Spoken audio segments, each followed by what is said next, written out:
Hi, I'm Bill Kristol. Welcome back to Conversations. Very pleased to be joined again today by my friend Jim Ceaser, distinguished political science professor at the University of Virginia, student of American politics and the presidency, presidential selection, your great first book, presidential elections.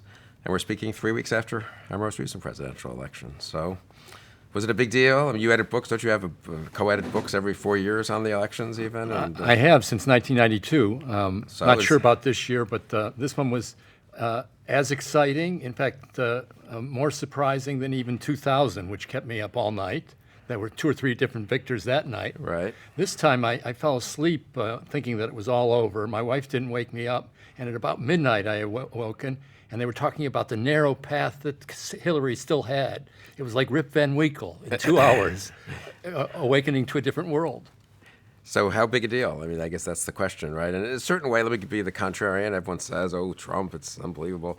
In a certain way, if you just came down from Mars and looked at the electoral map, it's a little different. He did better than Romney among working class whites. He did less well among college educated. But basically, the states he picked up were the states you would have predicted a Republican would have to pick up mostly to win. Ohio and Florida, the 2 classic swing states. Iowa then he outperformed a little in the upper Midwest. But I guess, if I'm not mistaken, 6 states total changed. It's not like the map is reversed, you know. It's he lost the popular vote as we speak here 3 weeks after. Looks like by, I don't know, 2.5 million votes. Not according to him. Yes, well, of course, all the but so he lost by 2% and Romney lost by 4%. I mean, the Senate was -2 for Republicans, House -6. It sort of looks like kind of a normal election you might have after 8 years of one party in power. And why is everyone so excited about it? Well, on the electoral front, there were incremental changes, but incremental changes in just the right place at the right time. That was important. And on the election as a whole, right, the changes weren't very great, but the fact that the Republican Party is so dominant in every sphere now that completes this circle, that certainly makes things look different. So without saying that there was a massive change in that way, there's a kind of massive change in the atmosphere. But the most important change is not the electoral support, but the fact of this human being, Donald Trump, becoming president. That is completely unexpected. Someone who's never been in office before, someone who came from the outside, someone who was given no chance at the beginning, someone who somehow or other made his way through to the end despite all odds. That has to be a change. Not just a surprise, but that someone could become president of the United States with that background. That's surprising, given the history of America, going back to the founding, the effort to secure the office for only of those who were qualified, the effort early on of parties to get safe party leaders, consensus builders, people of moderate character. In this respect, this really is a change. So Trump is the story. Trump is the not story. Not the distribution of votes so much, and not the... That's the surprise story. Obviously, politically, the control of the Republicans of all these levers of power, that is a story, because the history of the 20th century has been a history in which the Democratic Party has controlled the country at all the key points where it was possible to make big changes. New Deal, Great Society, Obama's first victory, 60% or 60 votes in the Senate, the full majority that they could work with. The Republicans haven't had that. And now, though they haven't achieved in any way a filibuster-proof Senate, they are in control of the levers. And it's the Democratic Party today that's asking, where are we?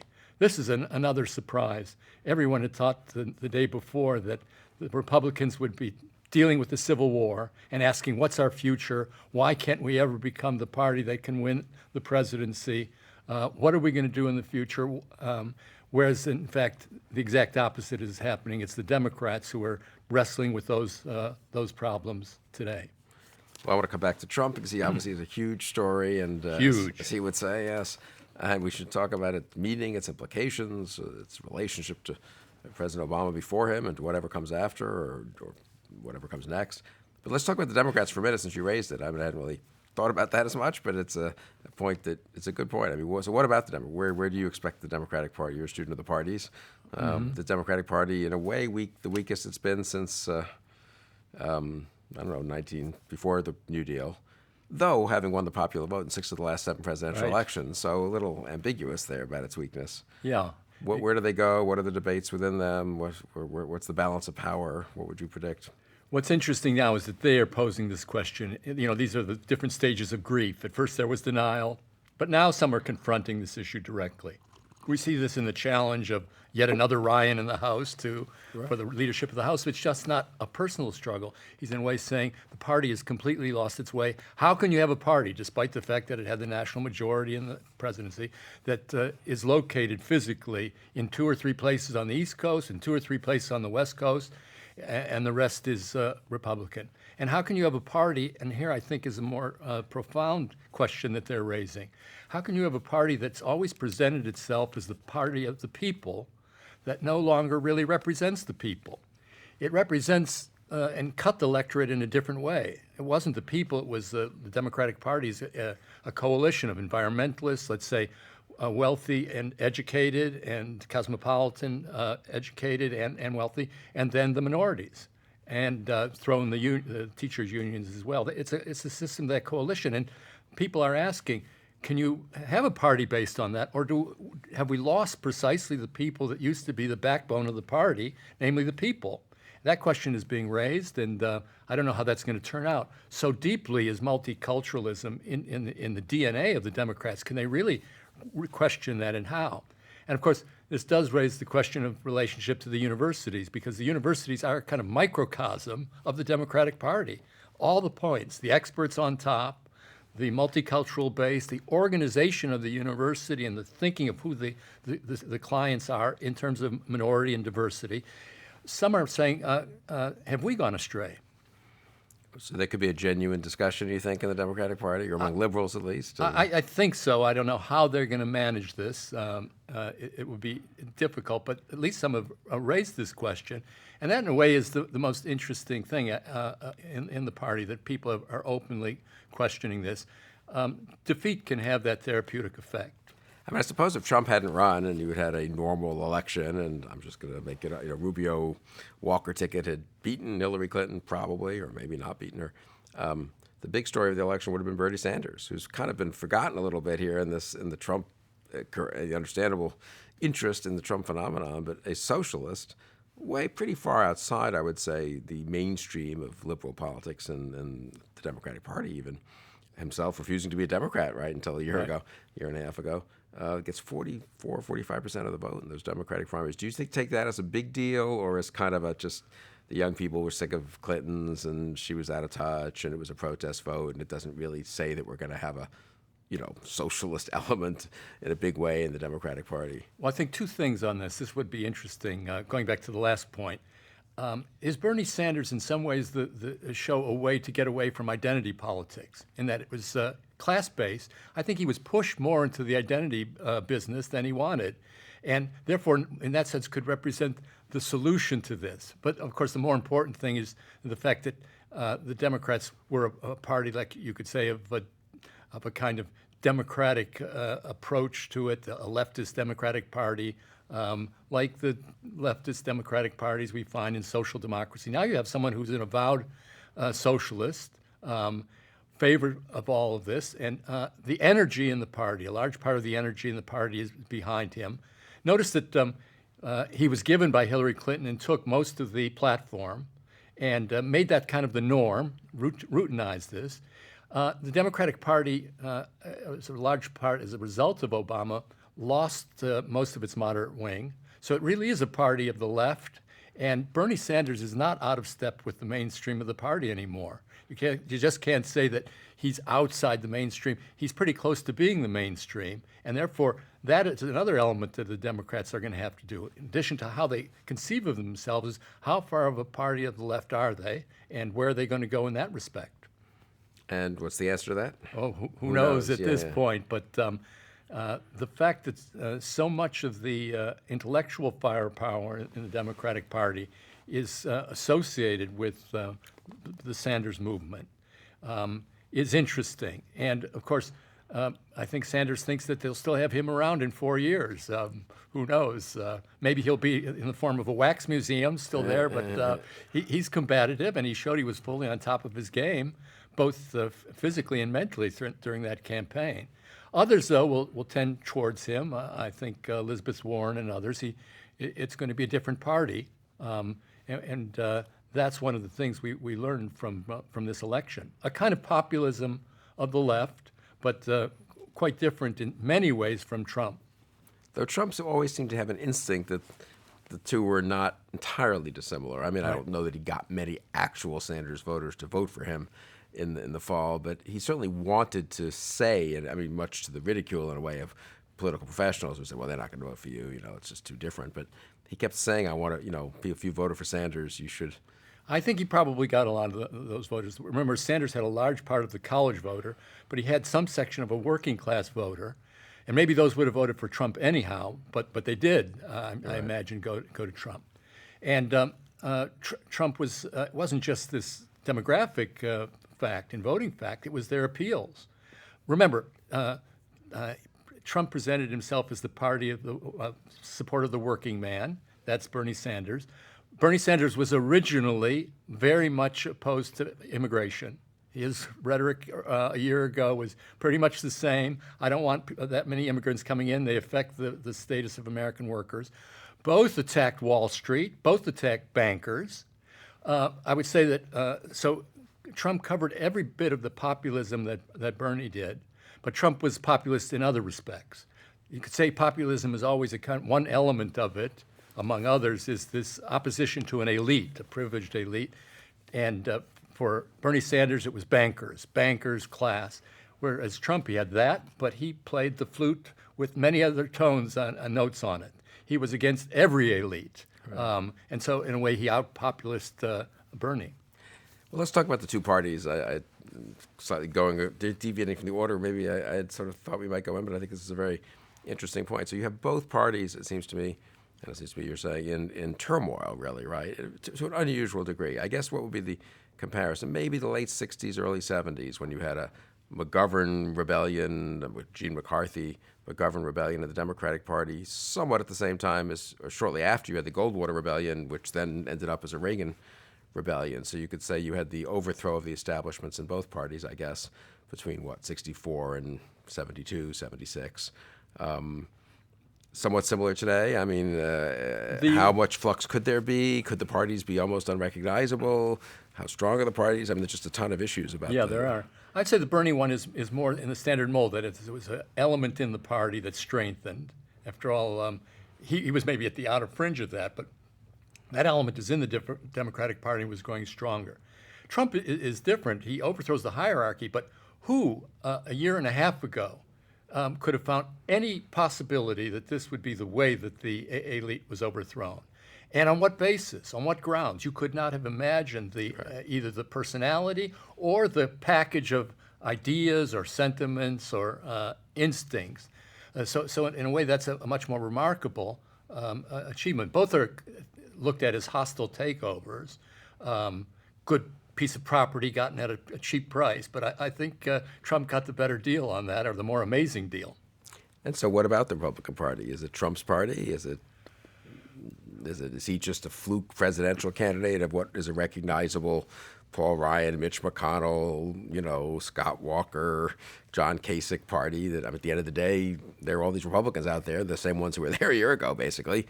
They did pretty well. They held their seats. It's not like Rob Portman lost in Ohio, so he ran ahead of Trump. So if there's such a big change, how come Rob Portman's back in the Senate and Pat Toomey's back in the Senate and Ron Johnson's back in the Senate? And the party is the same except for Trump. Yeah. In one way. But that's a big except, right? Yeah, it gets to the question of the presidency, right? Yeah. It's the presidency. Also, though, that he shook the Republican Party in another respect. I mean, every element that thought it was in control of the party, and partly in control of American life, was simply swept aside as if it were nothing. Yeah. Beginning with Washington intellectuals, sorry, Bill, but that's okay, right? All of the intellectual class, which is a huge force of power inside the Republican Party. Your basic intellectual cadres were treated as if they were nothing. They weren't important to them in the election, in the campaign. They had a peripheral role. The donor class, considered important, pushed aside. Even parts of the Republican media that's a little bit more ambiguous, but some of those were pushed aside as well. After all, he took on part of Fox News as well. Right. So every element of power was pushed aside in this truly populist takeover. But also, the reason it's not the party is he brings different parts into the party that were either nascent or not there at all. You could say that his two major themes in the party, or let's take three major themes. One of the themes is immigration control. That was central, the wall and all of that. Obviously, this has been a concern inside the Republican Party before this. Trump didn't invent this. It was a conflict within the party between different elements. So in a way, that was one part. The part that was perhaps minority now become clearly the majority, at least of the presidential side. And then trade, free trade. Again, ambiguity within the Republican Party, but the free trade was the stronger part. That's overthrown. And then foreign policy. You can look at all the other candidates with the exception of Paul, Senator Paul, and the Republican Party was more or less of an internationalist, exceptionalist kind of party, seeing itself having a destiny, a place in the destiny of the world. Less so, but with Trump you have another part, a very small part of the paleo-conservative, but America first, which all that can mean, it's going to be filled out. But these were differences that have shaken the Republican Party completely and will, depending on its success, make it a different party.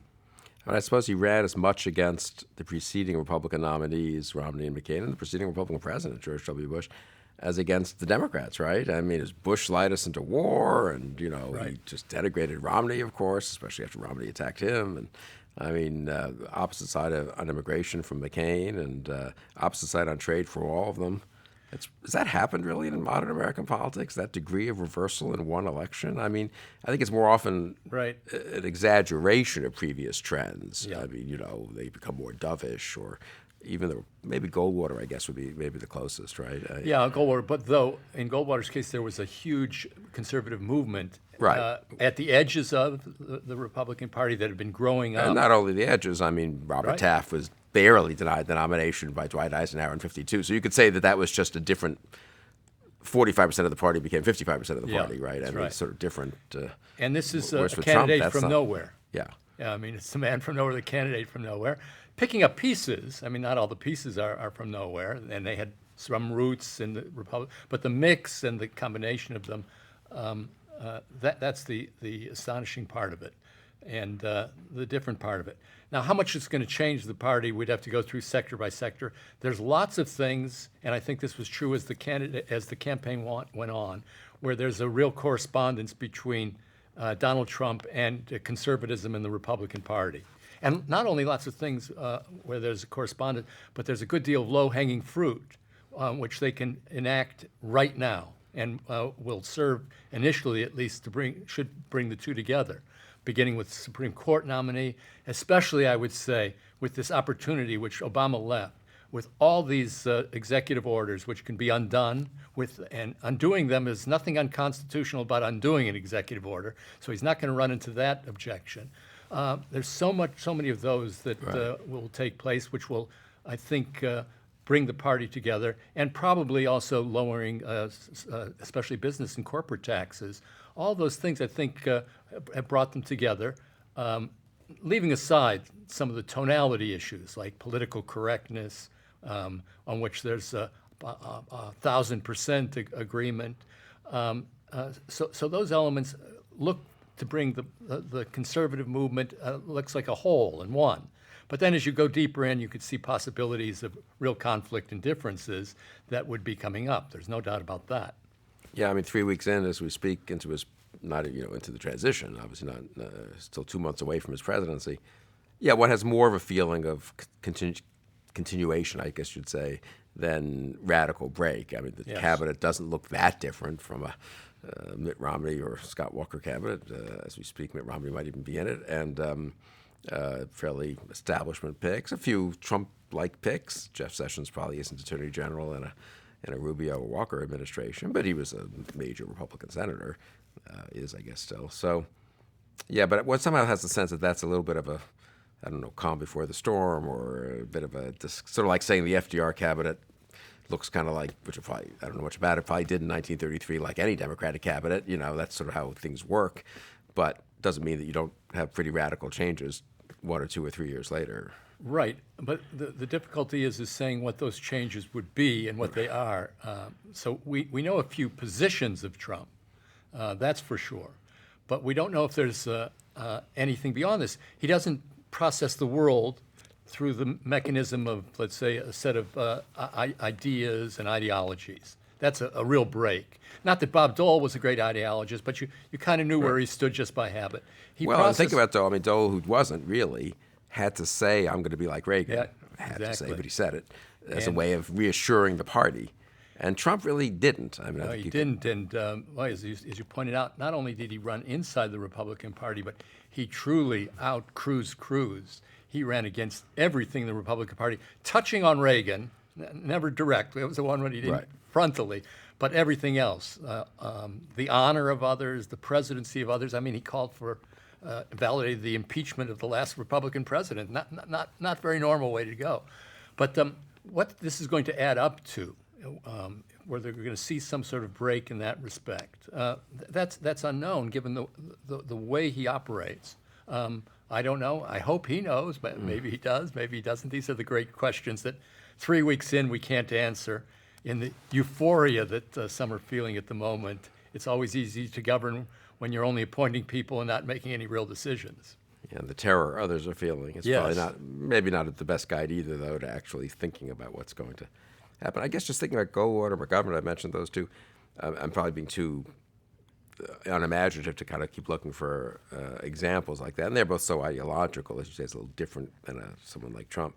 But also is the case, these guys lose. I mean, if you look at the winners in presidential elections, I guess this is correct, isn't it? Since forever almost, or certainly in our lifetimes and beyond, it's never been. We've never had the test case of a Trump as president, someone who is that much of a rebel within his own party becoming the president of the country, leading that party. It would be as if George Wallace had won as a Democrat in 1972. And everyone forgets he won a couple of primaries. We got shot. Who knows what would have happened? But it's sort of that magnitude of reversal. I mean, Goldwater McGovern lost, and to some degree, therefore, it went back to normal with Nixon and Carter in a certain way, and then Reagan was Goldwater but different and made his peace with the party in some ways. I mean, Trump winning is really inside of a party. But that raises the question to what extent the party's a formality and whether he just sort of came in as an independent and took over the party in its own. As I said, over the course of the campaign, as much as he fought the party and degraded it, he did come closer on a lot of key points. But the closest in some ways would be, just at the presidency, leaving out parties, would be Andrew Jackson, who came from nowhere, was so different from the others, had ideas that no one was quite sure of when he came in. The cult of the personality, the differences that he represented, that in a way was a kind of shock to the elite of the time, because they have had these people who were, in a way, from the same background, and the class of the founders or the children of the founders, who had a certain degree of what the office meant, of what they were, of what they represented in the hierarchy of American society. And they could have been members of the same country club. But Jackson was from another place, from nowhere. Took time to develop what was going to be, after all, his ideology. No one was quite clear where he stood on many of these issues. He wasn't, I don't think, clear either until events helped shape this. And so Trump, in that respect, would be the man from nowhere of the 21st century. I mean, I suppose the analogy is good in the sense that, too, he beats John Quincy Adams, obviously, in the rerun, you might say, of 1820. In his case, I mean, Jackson had been in politics. That's one pretty big difference, and a general, and had run for president before and barely lost, obviously, in 1824. But he beats John Quincy Adams, which is somewhat analogous, I suppose, to Trump beating first a Bush and then a Clinton. That is a pretty astounding, and I mean, symbolically somehow freight kind of, that's the right fraud, I guess, thing, right? He beats the son and brother on first, and then the wife of previous sitting presidents. It's sort of somehow very symbolically apt that he it shows how much he, I think, takes on the establishments of both parties. Yeah, that's true. So you could say Trump did that within a party, and ultimately is closer to the Republican Party. Right. That the separation isn't complete, but there is that fact that he comes in as his own person, apart from the party, as well as being partly of the party. So what does it say about, let's talk about the parties for a minute. I mean, was this hostile takeover of a party supposed to happen in the modern party system? The modern Supposed party to be able to happen, I guess. Yeah. Well, if we take the modern party system as beginning with the reforms of 68 and 72, which were forged in the circumstances of the Vietnam War, maybe not completely deliberate in what they wanted to do, but they effectively, by the end, instituted the system that the progressives wanted, which was eliminating in the rules, the party power brokers as the gateway, and the convention as the gateway to the nominee. That became possible. At the same time, of course, the parties continued to exist as entities and were very powerful and were able to influence the outcome. The rules opened it up to pretty much anything. The actual fact that a party is a party and thinks together and has same centers of power constrains the choice. So Trump is the first one who takes advantage of this fully. Others had tried and gotten pretty far.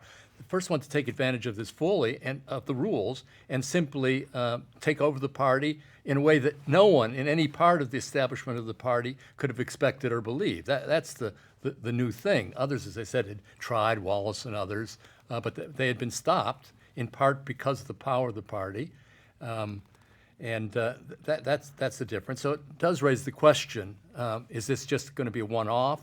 It's not usual for a party to nominate someone not from the party. But it has happened in primaries in a lot of the states, in offices, running offices for Senate and for the House, that some pretty strange characters end up on the ticket. Right. That this, in a way, opens this possibility up at the national level. And in this case, an extraordinary individual in terms of being able to appeal to the constituency inside the party was able to take advantage of it. Yeah, I suppose that's the best way to think about it. I mean, there were many wannabe Trumps.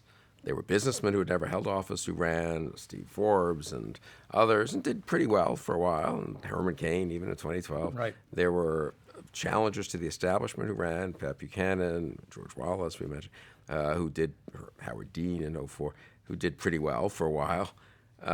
Trump is the one who did well, more than pretty well, and for more than a while, and actually won the nomination and then the presidency. So I suppose we don't really have much experience in a sense of how much difference it makes.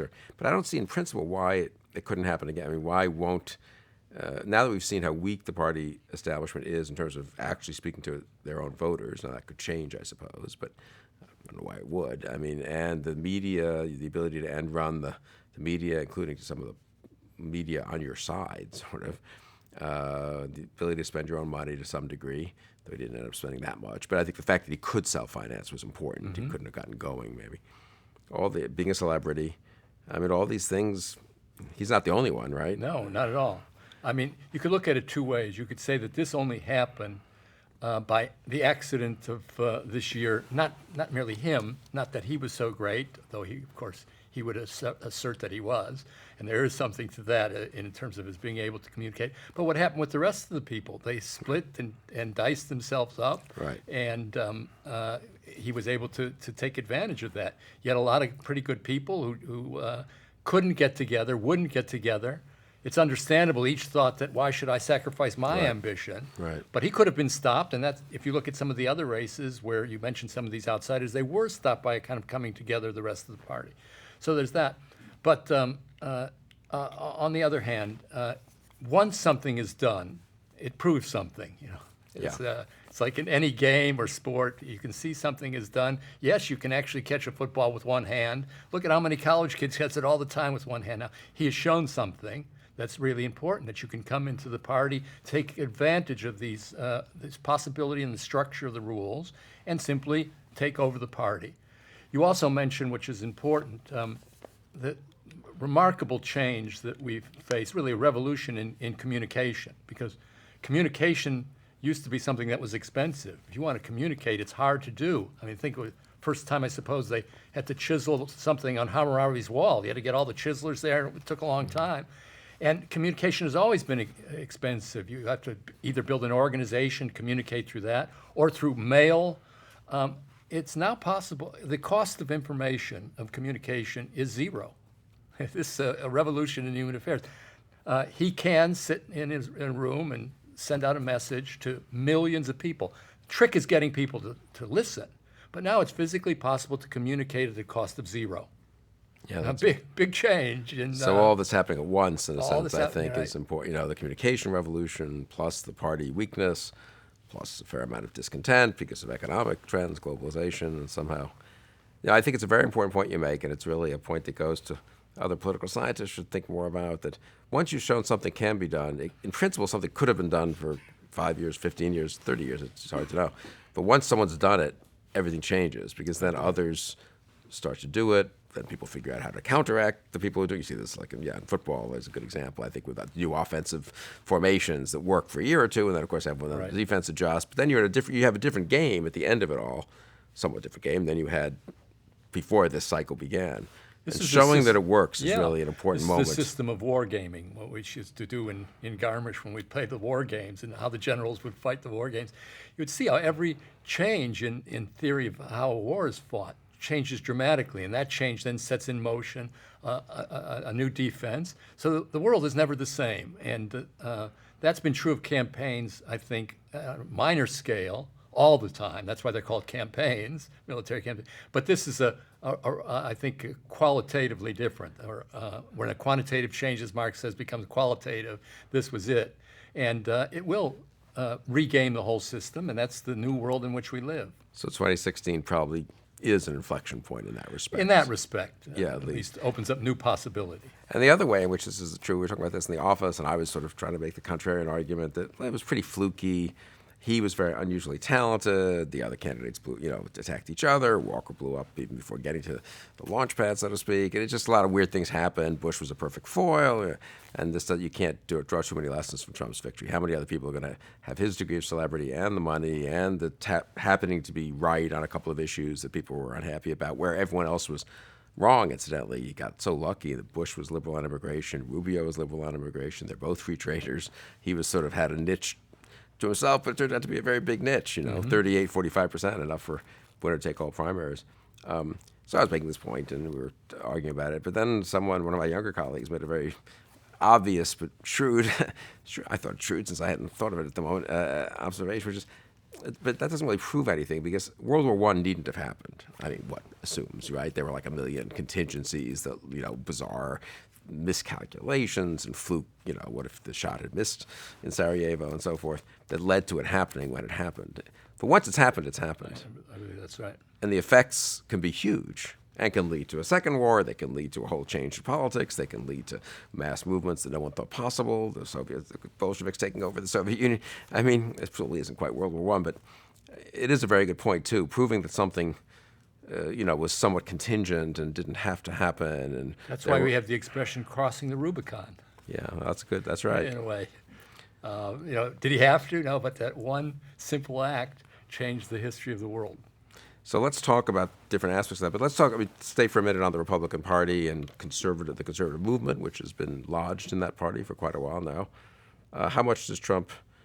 Let's talk about conservatism. I mean, you've written on that quite a bit actually. What Trump seems at odds with what we would have thought to be the different elements of the conservative movement to a pretty considerable degree. No, I mean, yes. If you go through it, say this.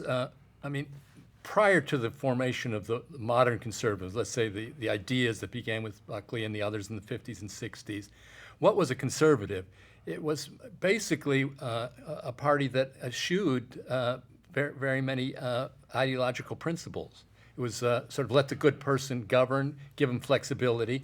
The party of doctrine was always the party of the left. They were doctrinaire.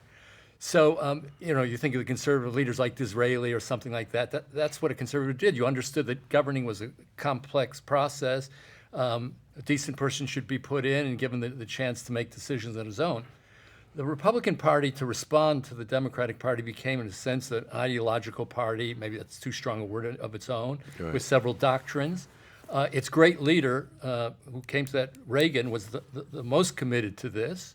He tethered himself to an ideology. It was a kind of populist movement in its own right, but it's a populist movement that was defined by, in his view, principles of conservatism. And he did read and think about these people, Milton Friedman and others. They became the teachers of the movement.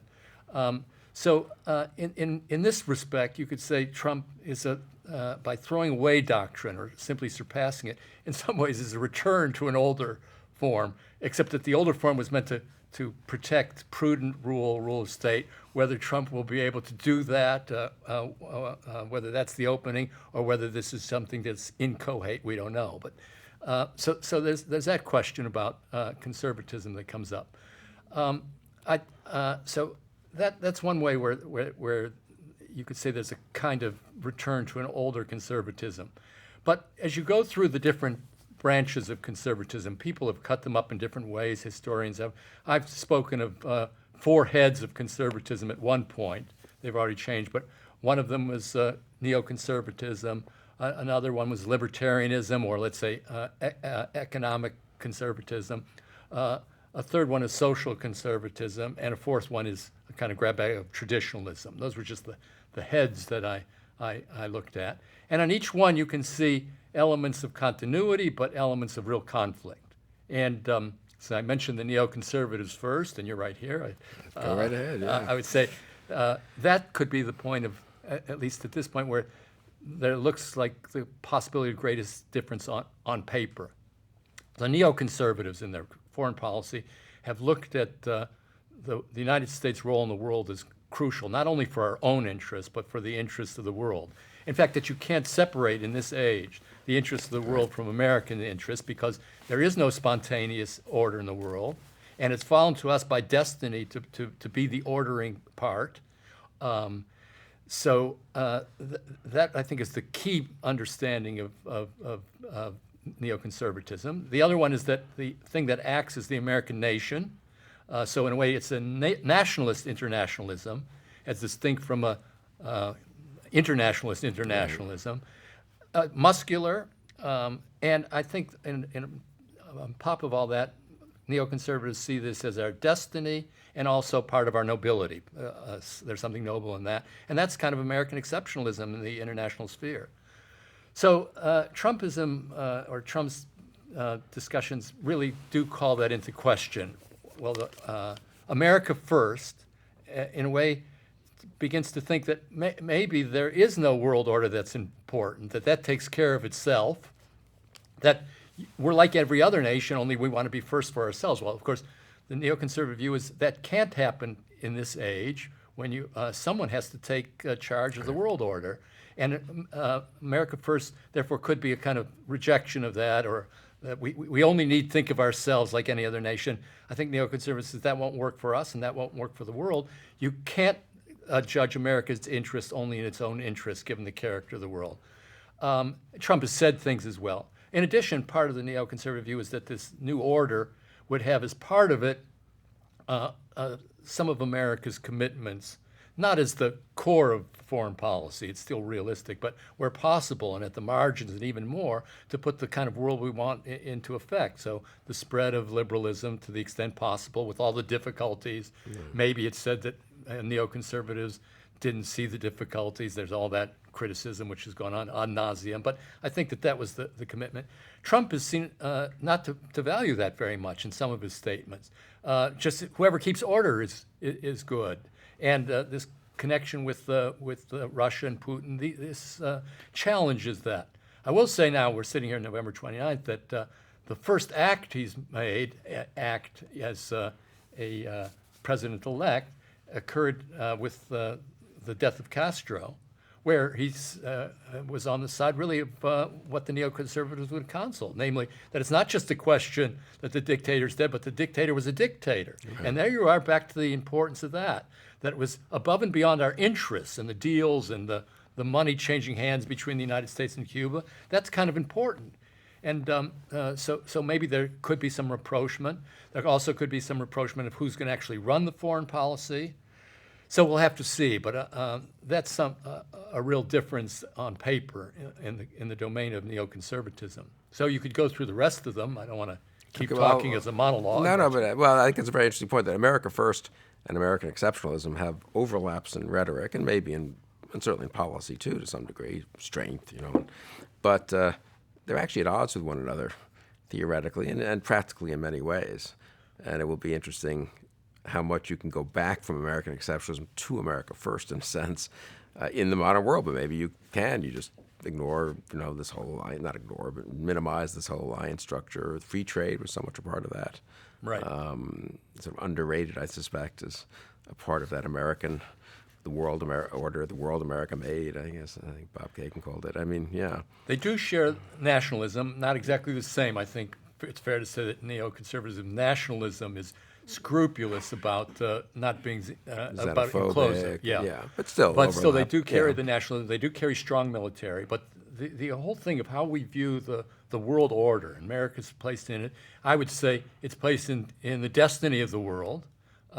After all, this country was formed with a country with a kind of destiny, either a God-given destiny or just the historic destiny. I think that's been a part, and I think neoconservatives have picked that up in a realistic way. They've tried to make sense of this notion of destiny without, let's say, its theocratic implications, to give a direction to our policy and a nobility to it. America First does raise that into question, especially with its resonances of America First in the past. Lots to see there. We did say, I think we mentioned that the people who are actually going to be involved in making the policies in foreign affairs so far, it looks like it's not that different. That's the people who are being mentioned, we don't know who, as we're sitting, who Secretary of State will be, but many of the people mentioned would have fit in, I think, pretty close in a presidency of a Scott Walker or Marco Rubio. It wouldn't have been that different. But how much are the advisors going to count rather than what's coming from the top? We don't know that.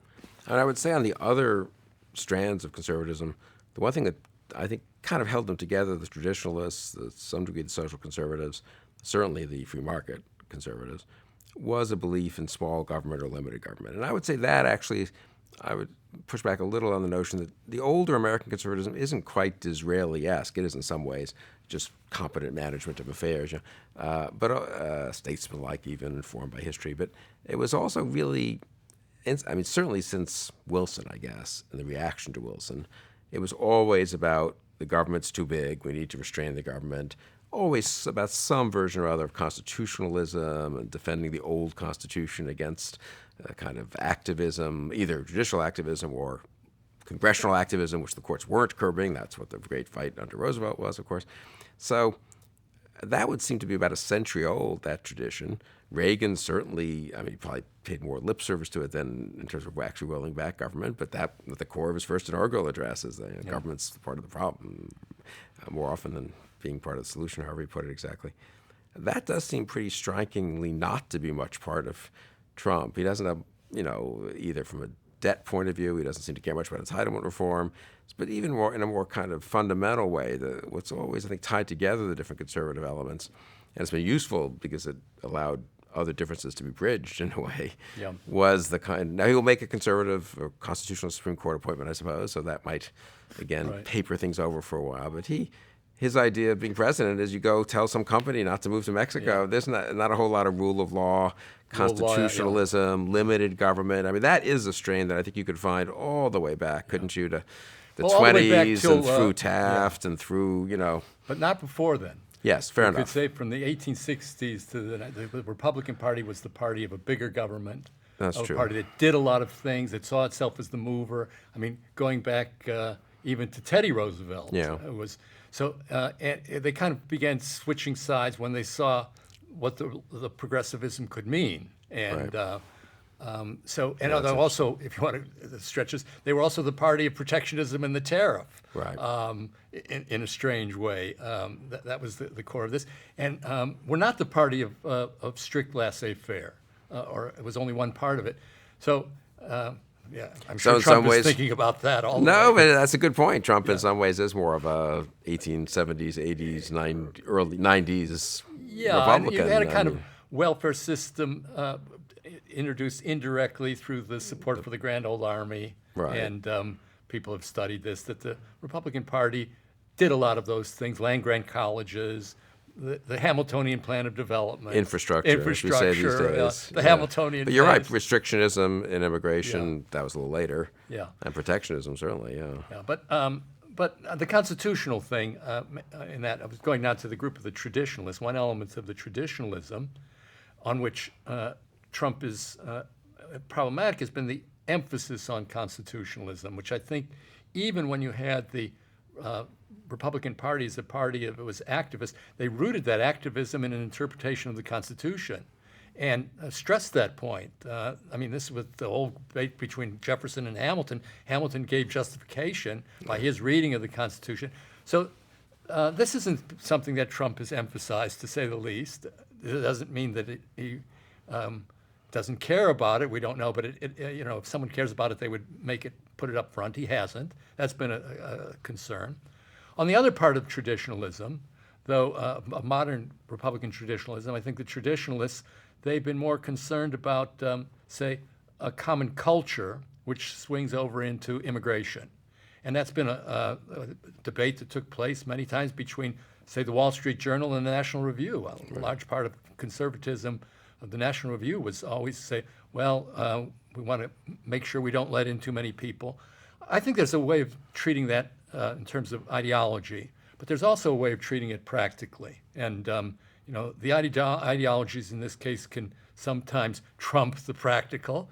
The practical being probably America at this point was in line for a pause, even if you believe in a large amount of immigration. I think it was time for a pause. I think it was time for a lot of people wanted a pause to assess. I think you've seen a lot of places, communities were disrupted, and people felt that. They felt that they had been the ones who were shortchanged by this. This may turn out to be wrong. It may turn out to be right. People may see that they prefer the labor to the community elements, but it was certainly, I think, time for a pause. Added to the fact that there are dangers about which group should be coming in, which shouldn't be a matter of ideology. It's a matter of realpolitik. You don't want to bring into the American population groups that are going to pose, not as individuals, but in groups. It's hard to say, but groups could pose danger. That's just pure common sense. And so forget the ideology. I think that's where we were, and I think, therefore, we will see a wall. I know some have spoken just of a fence or a chalk line, but I see a wall being built as a great symbol, and I'm sure that the Trumps will monetize it. It's going to be the southern part of Texas, and there are going to be hotels on the wall. There'll be Marriotts on the wall. There'll be Holiday Inns on the wall, with Mexicans and Americans both coming to these, built right into the wall with swimming pools. I'm glad you've thought this through so much. I have. Trump should call you up and offer Gringos you... por el muro. And it only costs $10 billion. Right. Think of what Jerry Brown has been spending in California on a project which won't even be completed, if it ever is, until 2030 or 40, and the estimated prices now are well over $100 billion. What's that, some light rail or something like that? The rapid rail that's going through, and will, I think by 2020, end in a almond farm outside of Bakersfield, Right. so that you can move seamlessly, as so many want to do, between Palo Alto and Bakersfield. This is why Trump wins, right? Yeah, I guess Liberalism so. becomes this kind of sort of insane big government. Yeah, so the big government part, so that's another going to the libertarians. In some ways, the libertarians are losers, and the economists. Yeah. This is the Milton Friedman part. Of course, they've taken a real step down because they were really a gateway inside of the Republican Party on certain orthodoxies that you can and can't do, which isn't to say that they're wrong, but that politically it took a step down. This wasn't checked out with the standard economists. I think the economists that you'll see in the administration will look a lot different from the economists you've seen in any other Republican administration. That's still to be seen. There'll be more businessmen and less of the orthodox economists. But that's a new issue. To what extent someone will say that conservatism has given too much sway politically to ideas of economics and not been political enough. And that's going to turn out, we'll see what's happened. There's a case that's made, maybe it's true, maybe it's not, by Trump people I speak with, which is something like this. Of course, some of these things may not be the best from the point of view of growth and economics when you go through it. But they're a small price to pay if you take care of the big things that account for growth, which is less government regulation, lower taxes for business, and therefore, in a way, you pay off the people who vote for you. That's partly why they vote for you. And so what? You sacrifice some degree of economic growth for something that's going to bring you a lot more economic growth. Look what we have now, which is almost zero. So there's a case that's being made here. Whether it's going to work out, we'll see. A lot of people have a lot of worry about trade and the implications for trade and how far that would go in trade wars and the degree to which we're part of a globalized economy. That could be worrisome. I suppose what I take away from this on the Republican Party and the conservatism front, and we'll get to the whole bigger question in a way of what Trump means for the country, actually, and for the nation, is, but on the conservatism front, it is the kind of the breaking of orthodoxies, which of course can be a good thing and is necessary to happen every now and then.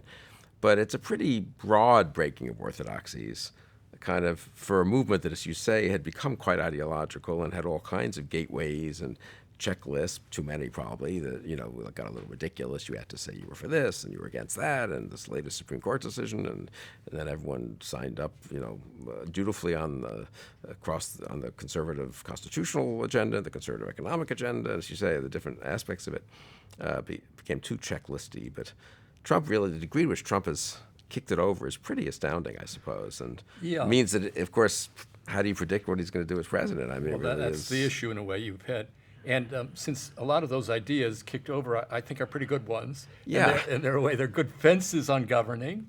Sometimes they did go a little far, but they're good fences on governing. So what is it when you break that fence? Do you enter into a world of prudence, or do you enter into a world of inchoate and erratic behavior? What's going to happen? So there are changes there.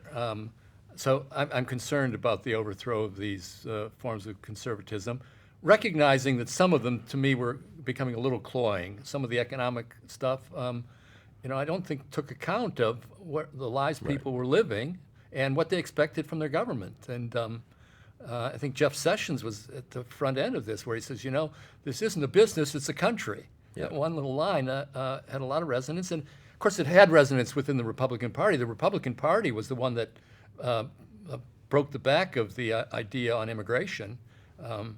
The Gang of Eight and whatnot, split the party, but pretty much the Republican Party said enough, and that battle had already been waged within the Republican Party, just maybe not at the Wall Street Journal. I suppose the defeat of the Gang of Eight bill in 2013 after it passed the Senate was in retrospect, a very big moment. It was. Paul Ryan wanted it, and John Boehner wanted it, really, and the Democrats wanted it, and Obama wanted it, President Obama wanted it, and the Wall Street Journal wanted it, and a lot of parts of the elite wanted it. Yeah, I did. I mean, a lot of, let's call normal conservatives, Weekly Standard, National Review, didn't want it, and on sort of different grounds. You didn't have to be a nativist to be against that particular piece of legislation. But in retrospect, that was a moment, I suppose, where there was a bit of a harbinger of Trump. But another part is on the big government side is it's kind of surprising. The precursor, the John the Baptist, is where Trump is taken to be the Tea Party. Maybe so. They were both populist. They both emerged to the surprise of many. And yet the key elements of the Tea Party are not literally in Trumpism, which was the Constitution. Well, it's there, but maybe not first. And also, of course, cutting the cost of government. I don't really say debt. Yeah, debt. I believe that is intergenerational justice. I think that debt always should have been sold on that basis. That's not a concern right now. Trump mentioned the debt more and more towards the end of the campaign, but that differentiates Ryan from Trump. Responsibility on that point.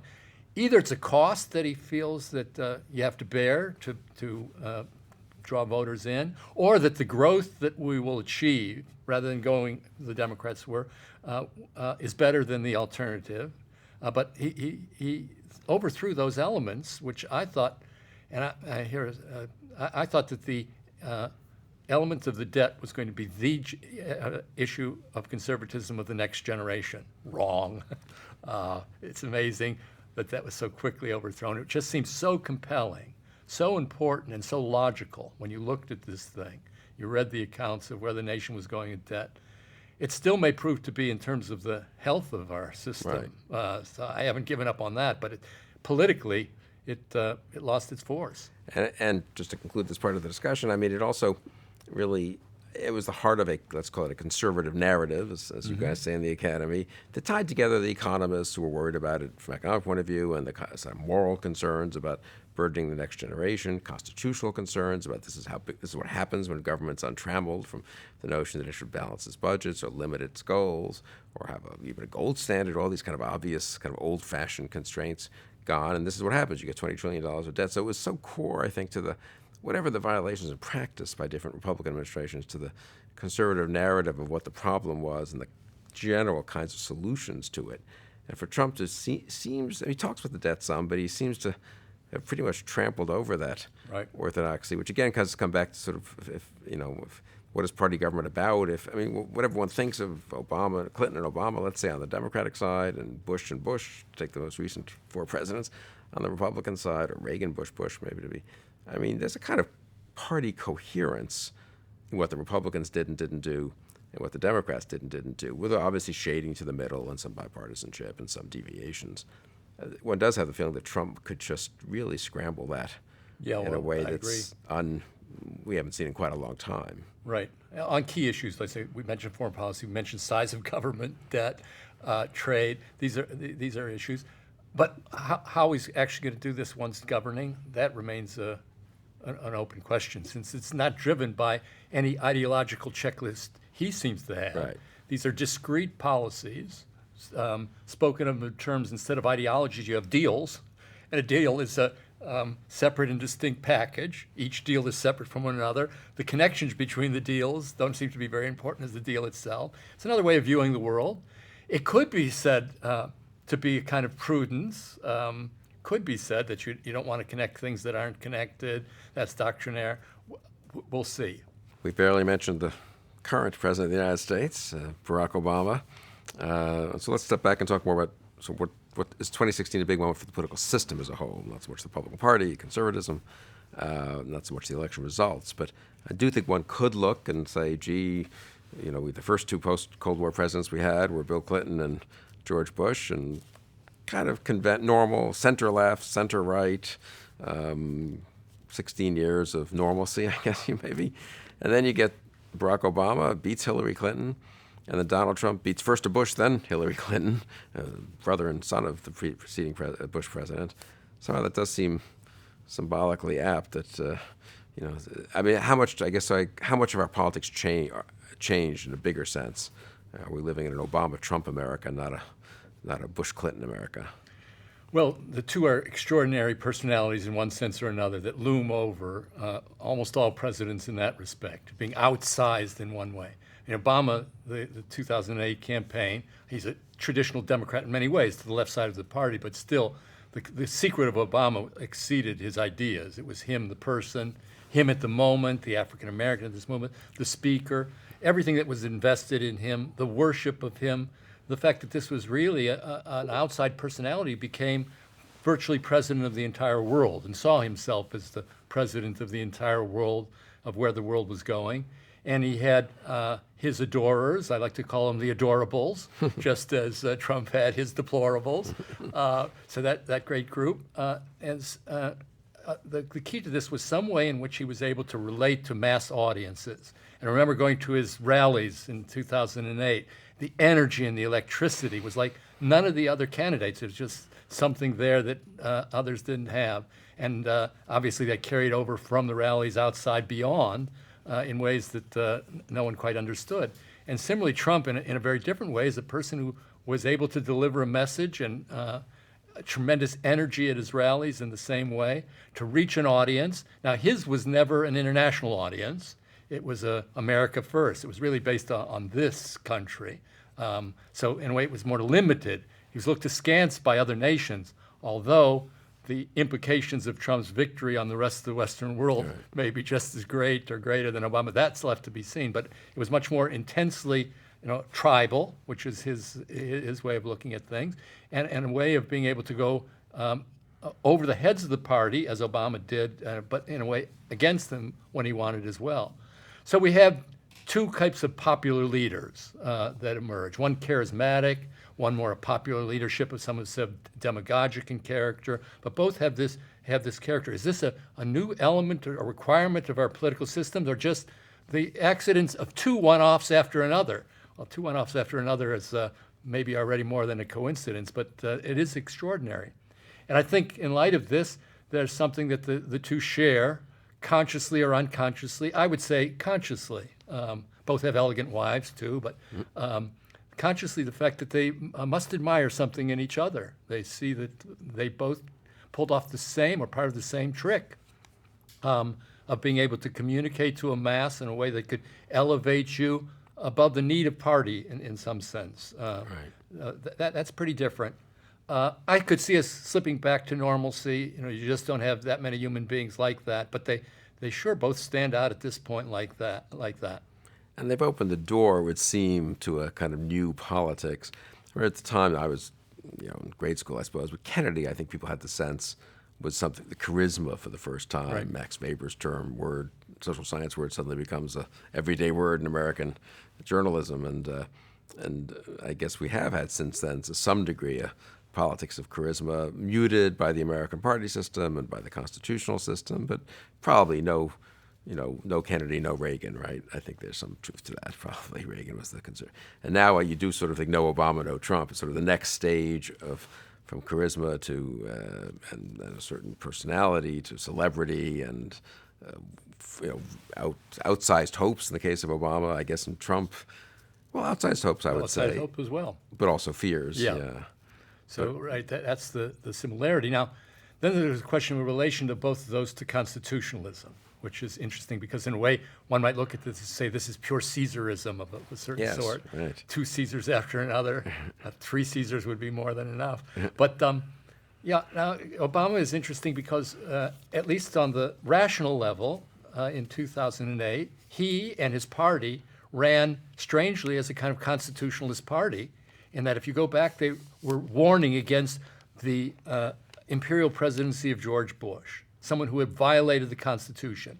And Obama was part of this, as were all the others that's in their platform. They were worried not only about what happened during the Iraq War, supposedly these violations of the Constitution, but these things called signing statements, whereas Bush was depicted as a kind of dictator who cared little about the Constitution. The American Bar Association was behind this. Half of or more of the professors of law were writing screeds against this unconstitutional president of George Bush.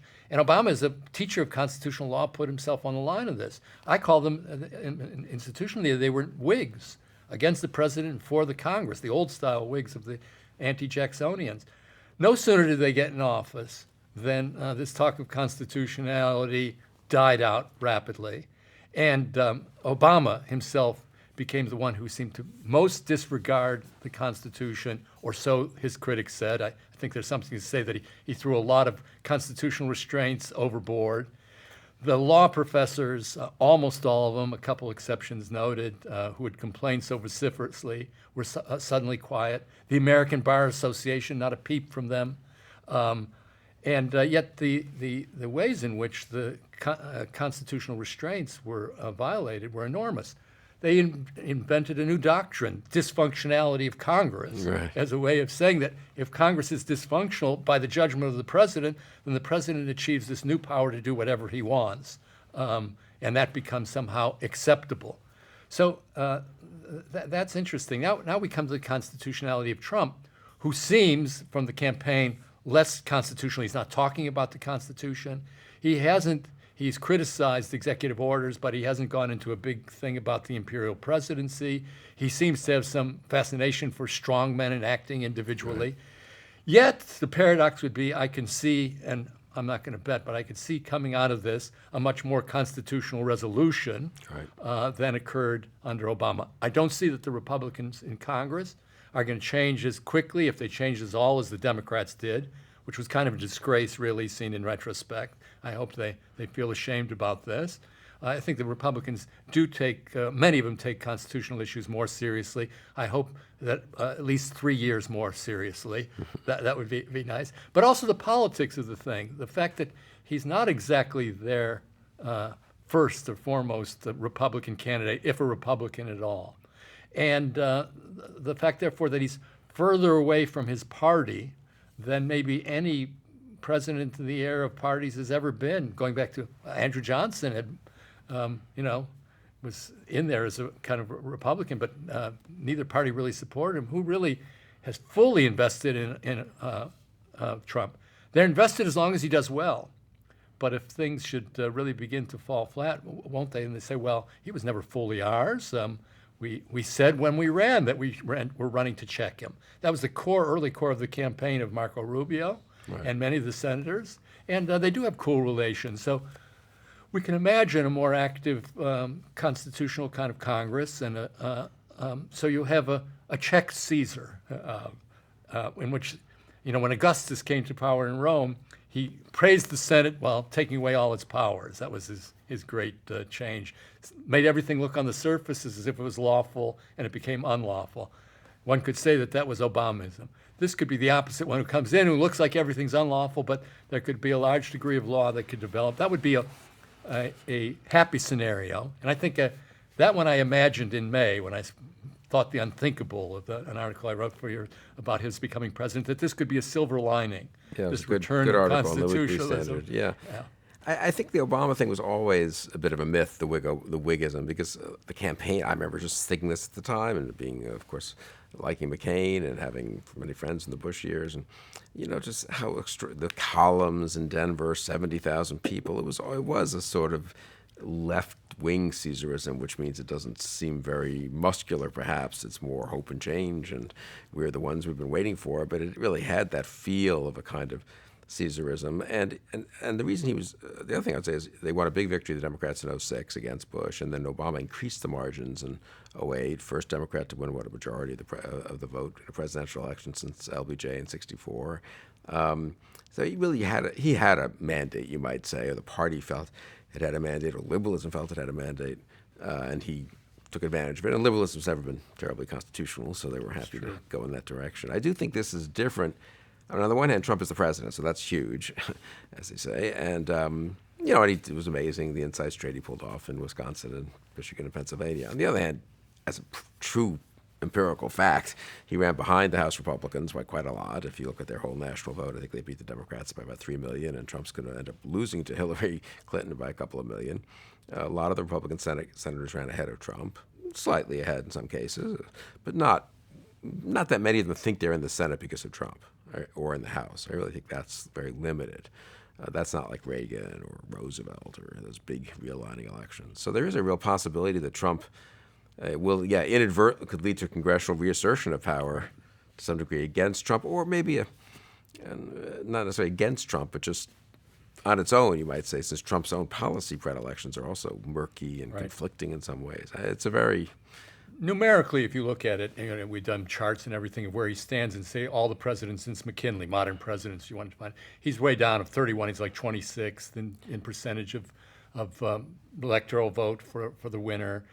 Coming off, if you look all the presidents who've won after 2 terms, the change presidents, he's down at the bottom of all usually those. You pretty win, right. So, his personal mandate is not large, but given the expectation, that still keeps going. It was against all odds. Yeah, so that is a big deal. Yeah, so in a way, it's magnified. Whereas if you looked at it in the calm light of where does he do as you put it on paper, you don't capture that element that was against all odds, and that continues to linger. And against the elites. I think that's very important. I mean, just talking to people after the election who were for Trump, a cameraman over at ABC who came up to me, we did it. Yeah. He was so excited, and it was just, I feel like he, who has been, I think, felt somewhat neglect, his concerns are not at the top of anyone's lists, and the fancy network building in which he works, and and he's not, people like him are not featured on the evening news, and he's not one of the favored groups, hardworking middle American guy, and somehow they finally won one, That was the breadth of his populism, because conservatives have an ambiguous relationship to populism, obviously. Populism is, like the majority ruling directly, as Mencken said, hard and all of that. But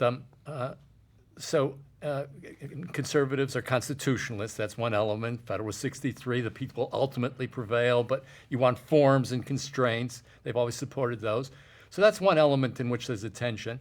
the other element is that, in a well-ordered society, the elites are supposed to be, in some sense, on the side of order. That's the part that has changed for a long time. Conservatives have a right to be populist because the elites really aren't conservative and haven't been for a long time. The only ones that Sanders attacked, the elites, were business, the banks. And look at what Trump went after. He went after places in our society where the levers of power are held by elites. Big media, elite. Universities, elite. Experts, elite. These were the ones that these people were saying when we got them. That was more important. I know I traveled the rural parts of Virginia, right outside, you got outside of Charlottesville and talked to people. It was something like that they wanted these people brought down, and he was their champion in that respect. The economic part is important, but I think that the economic part has been exaggerated, and the cultural overthrowing of cultural elements is really just as important, and that's the basis of the anger factor, was in that. And how much are you worried? That's too judgmental a word, but how much do you think there's a danger, it's another judgmental word, of the baby being thrown out with the bathwater? That is, I'm happy to prefer the common sense of middle America to liberal elites. I really do agree with middle America more often than not, certainly have in my adult life, I would say, and that's part of what it's meant to be, kind of a conservative, and even an intellectual conservative who disagrees with most intellectuals and tries to defend a kind of a common sense and experiential kind of wisdom of school of hard knocks as opposed to the school of Mr. Jefferson there where you teach. But having said all that, how some people are saying, well, this is not just a revolt against the elites; it's a revolt against not just against quote experts, but against actual experts who do actually know some things, and against actual reason and against truth. And I'm worried how about much those should things. one? You think that's Sure. not a totally just a made up lefty kind of anti-Trump talking point? Well, watch the campaign. Who couldn't really, honestly? We can nuance this and everything, but there was some things that said even the nationalism was xenophobic. Lots of things that didn't comport with, let's say, as I'll use the word tapping into, but also restraining. That you have to tap into, but you restrain. Have we seen the restraint? That's the concern that people have. As for the reason, yes, but it was the reasonable people in 2008, the experts and the reasonable, who thought this was a campaign of reason. But look back at the campaign of 2008. The attachment to Obama was based not on the reason, but on a worship. This adorable thing is absolutely true. You look at the number of people who were in intelligence with degree and all of that, and that's the basis upon which they made their commitment. And it looks to a kind of leap of faith and emotion that's extraordinary. So how much different from that is what happened in 2016? Different people, different sentiments, but it's not as if 2008 was this paragon of reason and 2016 is this paragon of unreason. That's a false way of looking at that. And I don't think that most of the people who are in the reason camp today have ever really done justice to what happened in 2008. They should have. Some of them woke up a little bit when Obama got the Nobel Peace Prize. Right. I think people said, well, wait. That was sort of the epitome of the, it was sort of, coming a little bit to terms with what had happened. Let's reward a hope, not a reality. But that's interesting. On the other hand, we now have two, if you want to put it this way, then I think it's fair to say two leaps of faith presidents. Now, there's always been an element of leap of faith. You elect a young senator, you elect Kennedy, you elect Bill Clinton, Ronald Reagan, a former actor who'd been for Goldwater. All these things, of course, have elements of leaps of faith. FDR, too, yeah. Yeah. But you have a lot of presidents who are just, as you say, human beings who were made by their party. This was Van Buren's idea. He said, we can't all be Jacksons and Stars.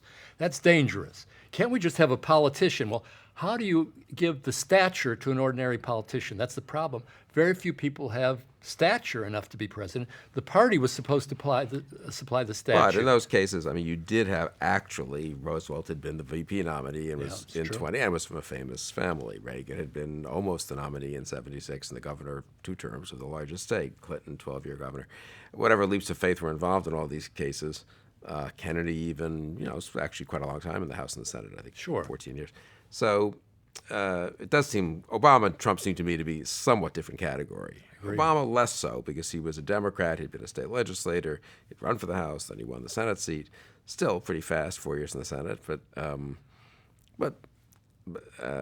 then certainly with Trump, of course, the first person not to have held government office. So, is that the future? Is that a kind of That could be a little bit more one-off. It's hard to imagine, though possible, that the normal pathway to the presidency would not come through politics. But more you think about it, he's blazed this trail. Others have proposed it. I forget how many times Time Magazine has a businessman on its cover. Right, Peter Uberoth every 4 years, or sometimes generals. Yeah, but that's generals, different, really. It was right, head of a car company. Right. Iacocca. Yeah, Iacocca. That's right. There were all those, and Ross Perot, of course.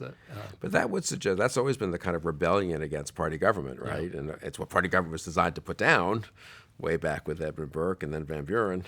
And I suppose, is this a moment where the opponents of party government have maybe gotten a little bit the upper hand, or is that well, celebrity being a new factor and communication being a new factor looks like it's more possible. I mean, we're in a much more celebrity world. I have trouble getting my head around what culture is, but it sure is different in ways I can't fully describe. It's just the rapidity of communication, the character of communication, obviously the vulgarity of communication. These are all new things. How they'll evolve, we really don't know. But there's been a change in that realm in the last 15 years, which is pretty remarkable. And its implications for governance? Or do you think, I guess one aspect of the old party government, I don't know if it was really party loyalty to the president, but there was a certain, more of a sense of the party, watching out for the party.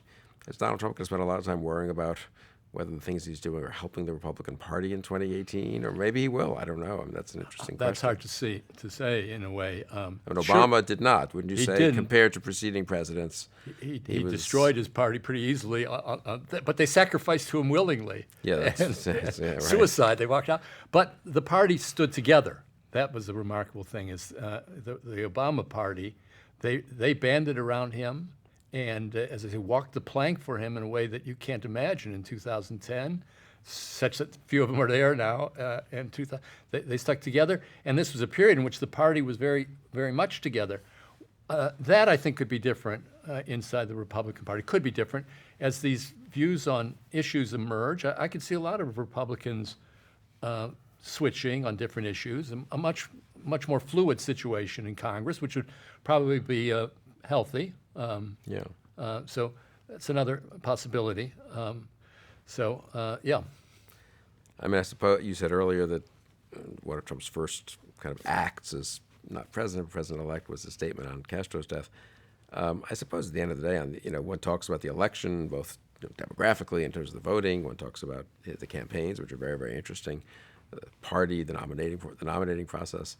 But I suppose governing really is fundamentally important. I mean, the Reagan Revolution, I was arguing, someone was saying Trump's the new Reagan, and the Trump Revolution is as important as the Reagan Revolution.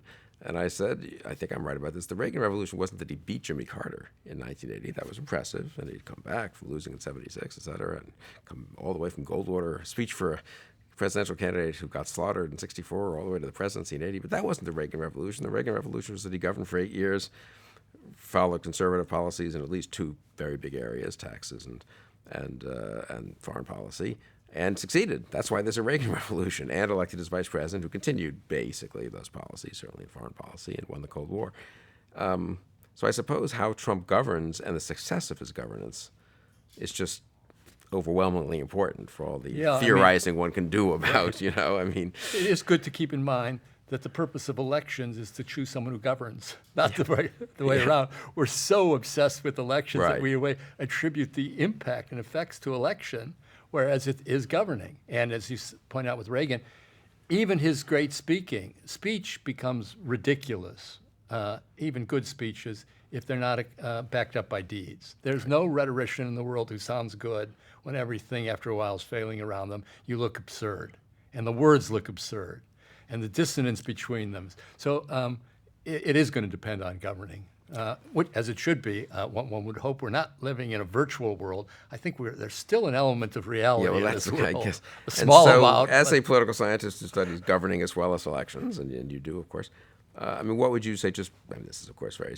hypothetical, but speculative. I mean, what would be the things to watch for? I mean, of course, you can have massive recessions that no one predicts, and you can have, foreign wars and so forth. But I mean, would you sort of, I don't know if you had to predict where the big successes or failures would be, or what the key, things on which you'll be judged? Were you foreign policy, domestic policy, economic policy? I mean, for example, I had a conversation with Bill Galston just recently, the Clinton Democrat, who said, look, not as a Democrat, but really speaking from the point of view of just what's good for the country, one of the things he worries about the most is Trump really has, a lot of hopes have been invested in Trump in Wisconsin and Ohio and Pennsylvania.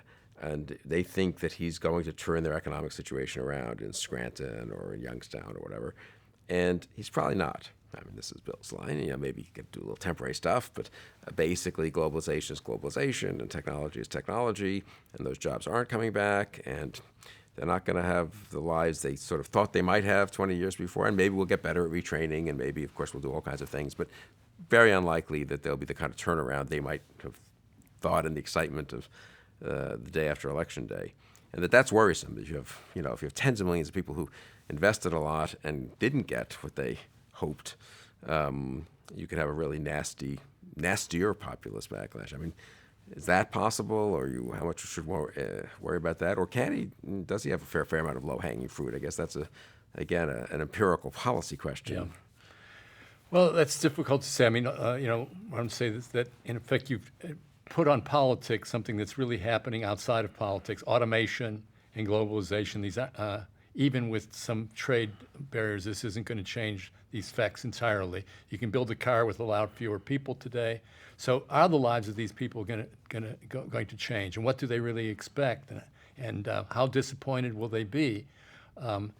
That's going to be key. But I also think that the economic part is only one part of it. That's a very important point to say. If they feel respected, yeah, maybe they don't need to have a doubling of their income, right? I mean, that would be it. And if they could see the direction moving, as maybe labor markets would tighten a little bit in a lot of areas.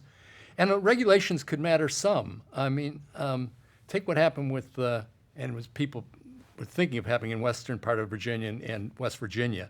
West Virginia now the second most Republican state in the union, I think. Okay, would you see a president just as easily take away the livelihood by a regulation of all the faculties of Harvard and Yale without people even blinking? It's effectively what these people felt, that someone in something wrote a rule that never went through Congress, and here's our lives, or lives of many in our community, simply wiped out. What kind of government is this?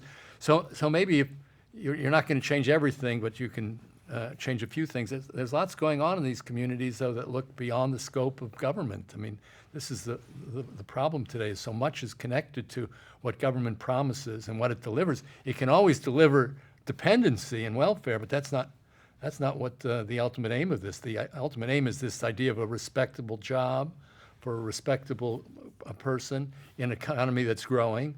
Tough in some places to imagine. Mobility of our society is such that talent can easily move from one place to another. And so areas become poorer because they're poorer, and it's hard to change that. So we'll see. On the other hand, there has been some uptick in the tightening of the labor market, and this could make a difference as people see others around them doing some things. It's going to be uneven. Hard to say. That's beyond my competence, and I'll say this, beyond the competence of all the economists as well. Yeah, that's for sure. No, it could be totally surprised one way or the other. And maybe the $20 trillion of debt doesn't come collapsing on our head, and Trump gets some economic growth going, and the deficit goes down, and he doesn't have to worry in the way Paul Ryan thought you had to worry about more conventional conservative budget cutting. I do suppose in this respect, though, Trump and Obama are similar, and in contrast to the conservatism of 150 years ago, which is the expectations from politics are very high in the Obama and Trump cases, which strikes one as not a very it's not healthy or sustainable. It's safer for the political system if expectations are modest, because then people can feel that the system is doing okay. And we've now had two presidents. I mean, if you had said to me Barack Obama was elected, one of the biggest movements, popular movements, discontent in 2015, 2016 is going to be Black Lives Matter. I mean, without even making a judgment about the merits of what their complaints are, what their issues are. You elect the first African American president ever. He's got a cabinet that's has other African Americans. The Justice Department, I guess, both attorneys general have been African Americans, and you're going to have a big kind of revolt, not big, but some revolt, real thing, I think, in the African American community against the criminal justice system. Well, who's been running it? I mean, I don't say that in a dismissive way. I just think it's maybe because expectations were unreasonable that you could, and I suppose one could have an analogous thing with Trump, a more radical party, and criticisms of Obama for not doing enough on criminal justice reform and so forth. I mean, the politicization of so many realms and the expectations of the problem. On the other hand,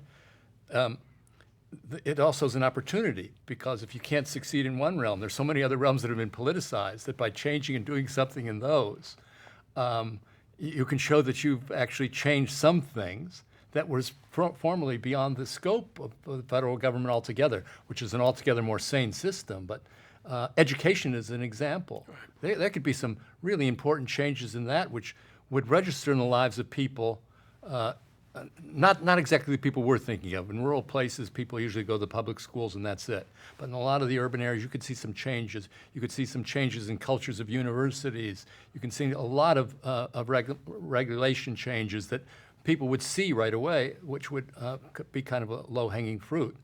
And I suppose indirect changes in terms of the culture, even if the federal government doesn't impose things, just people would have a sense that different things are possible, and retreat of political correctness. Yeah, it's a very wide open playing field here for Donald Trump and I guess the Republican Party, and to some degree the Democratic Party, because these parties are never down and out forever. And again, it's not as if the party doesn't win a lot of votes at the presidential level, so you wouldn't necessarily bet against them in 2020, I shouldn't think, just because Trump. The winds of history will probably turn, and they hope, although they've taken a little hit on history, because part of their history was not only the arc of history that Obama predicted, where they're having a little bit of a problem, but also the demographic part. I agree with that. So there's some ways in which the demographic thesis remains true, but there are some ways in which it's been disproven in this election in important ways.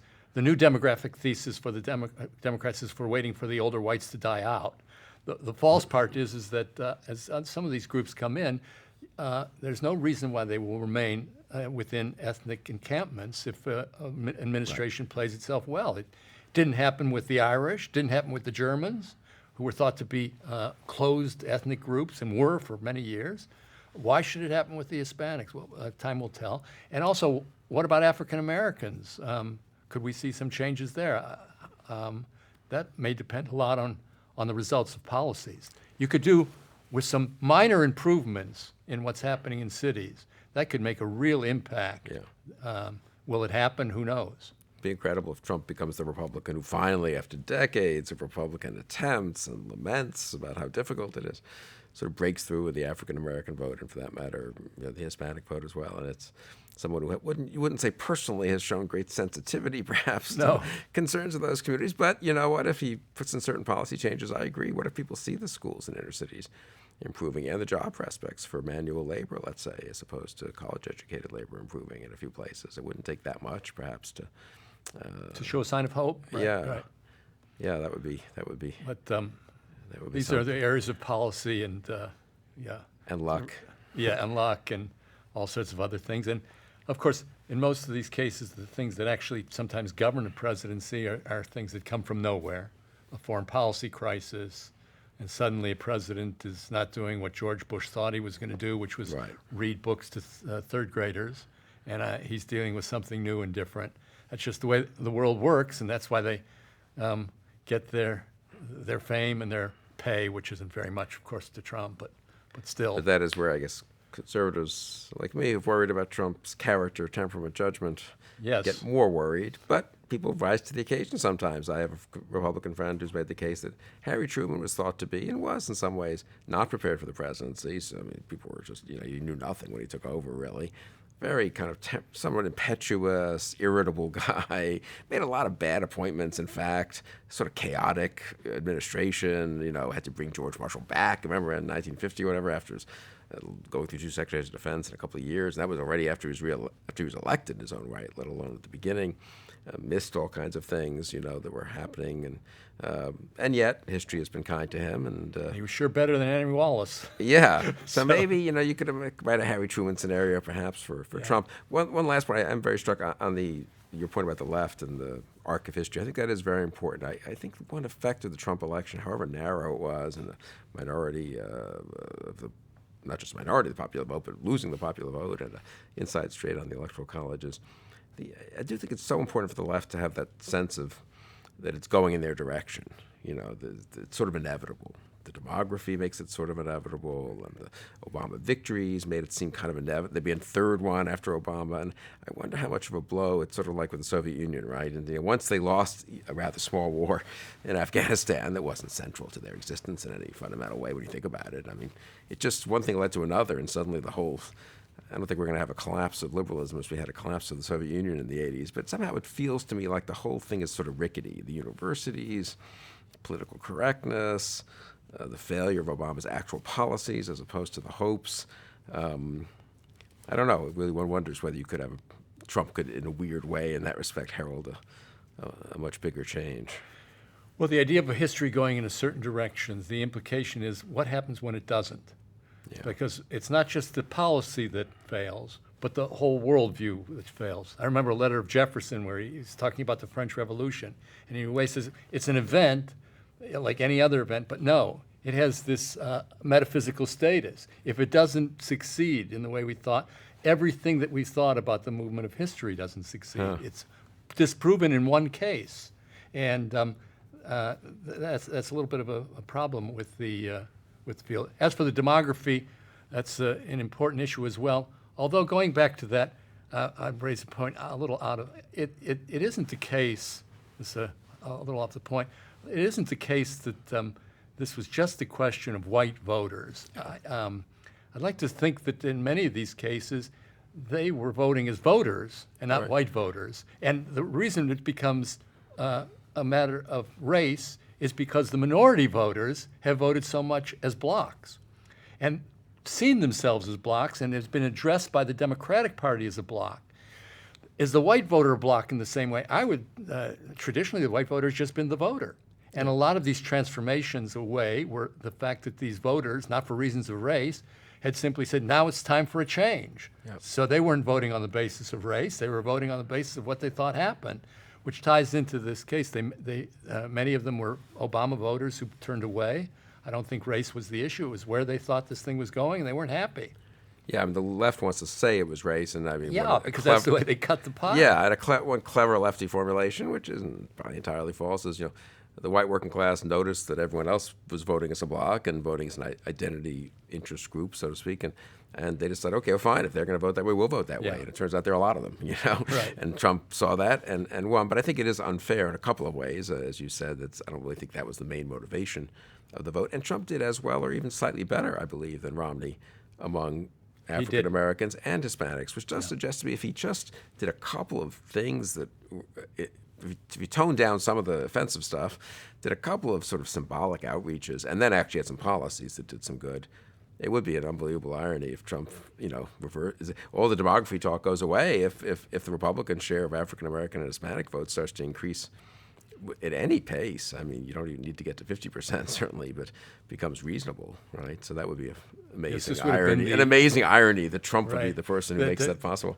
Would have fulfilled the 2012 autopsy of the Republican Party, but in a completely different way.